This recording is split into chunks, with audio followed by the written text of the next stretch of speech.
السلام عليكم ورحمة الله وبركاته. حباباتي حبابات قلبي، راني جيت اليوم وجبت لكم وصفة في وصفتين. كروكي غولي بالتمر ومع كروكي نورمال.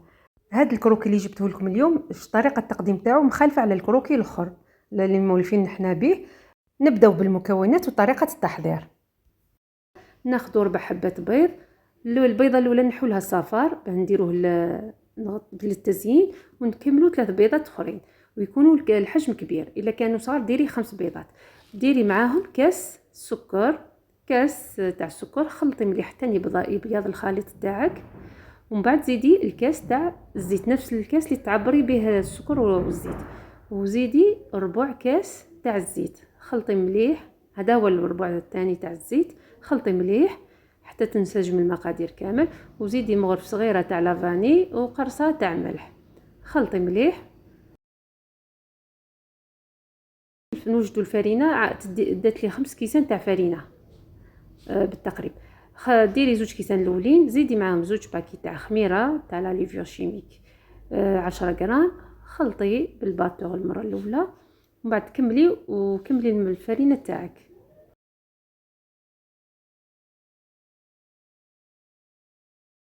ومن بعد نزيدو مغرف تاع مزهار ونكملوا الفرينه حتى تتلم العجينه تاعنا. الكاس الخامس قلت لكم خليت منه، ومن بعد كل وحده على حسب الفرينه تاعها. قدر تدي لك 5 كيسان هذو كامل، ولا تخلي منهم شويه، تخليها حتى تتلم العجينه وما تلاصقش، وتجربيها بيدك اللي كانت تكون ناشفه تلقيها ما تتلاصقش. هاولي كان بقى لي ربع كاس، كيما قلت لك كان بقى لي ربع كاس تاع الكاس الخامس من الكاس الخامس.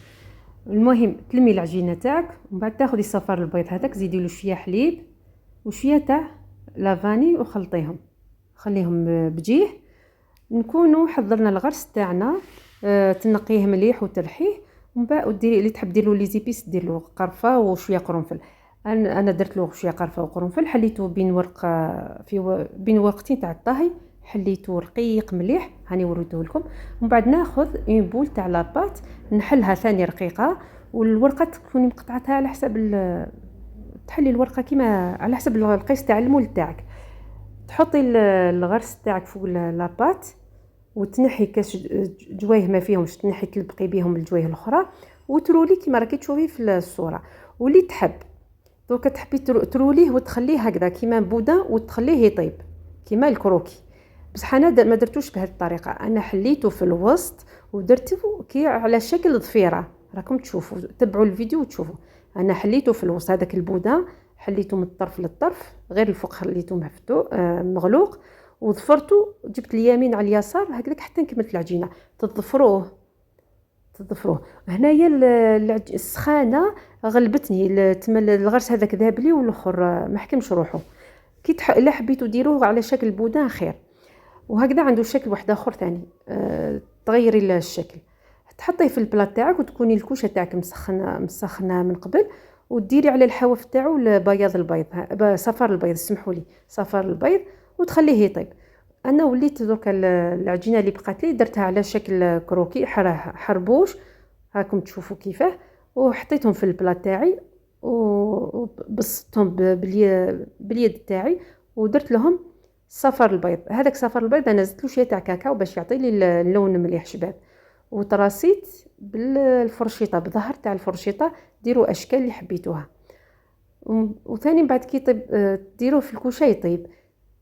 هاني وليت الكروكي الاولاني كي طاب تحمر كامل، شعلت له من الفوق تحمر، جبته وخلوه يبرد شويه باه تقطعوه على شكل مستطيلات. هاكي تشوفي التموج تاع الغرس، طبقه بين الغرس والعجينه. حباباتي جربوا هذا الكروكي غولي بالتمر، حاجه رائعه وذوق واحد اخر مخالف على لي كروكي الاخرين. جربوه وما تندموش.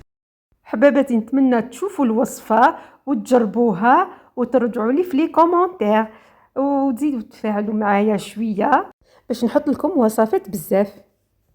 هنا ولينا الكروكي الاولاني. الثاني هذيك لاباط اللي بقات لي طيبتها، درت لها البيض كما شفتوا كامل، طيبتها. من بعد طابت من الفوق من التحت، ومن بعد خرجتها كي طابت من الفوق، قطعتها على شكل اصابع بين كل واحد 2 سنتيم. ومن بعد تقلبوها على هذا الشكل، طيبوهم من الجهه السفليه والعلويه تاعها، طيبوهم حتى يتحمروا.